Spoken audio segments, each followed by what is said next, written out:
all dead from the waist down over here. Almost fell asleep. So I gave him a kick in his size 50 pants. Right, some big boy? What are you saying? Damn straight. You lunkheads digging Count Gore as much as your buddy Baron is?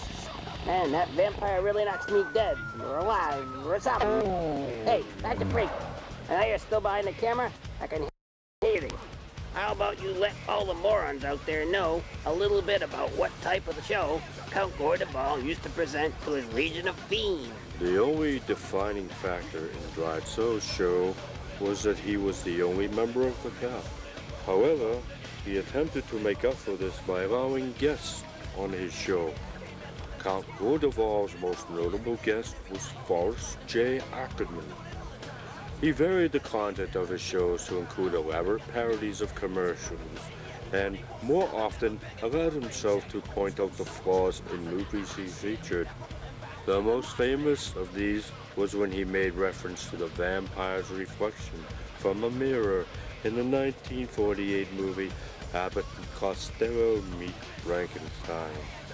Dryadso's extensive knowledge of dark fantasy cinema would assist him in his creative endeavors in the future. Bonehead, I'd say you actually know what you're talking about. But since I know you're just reading Dr. Freak's research biography off the teleprompter, I'll tack it up to Wicked Picture Direction Pitching Work, Dr. App is Cold Hearts.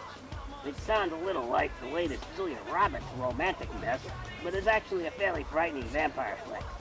The film's main character is a young female vampire who is trying to pass herself off as human, and she finds herself running from some bad boy vampires, icon undead dudes.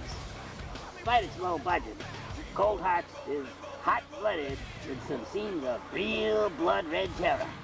Dr. Freak, would you do the honors of rolling them bones?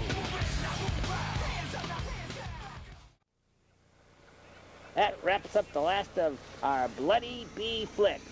And now the rest of the Vampires Don't Suck Scare-a-thon will feature A-list movies, or films that actually ran at the theater before being rented to the video stores and cable TV.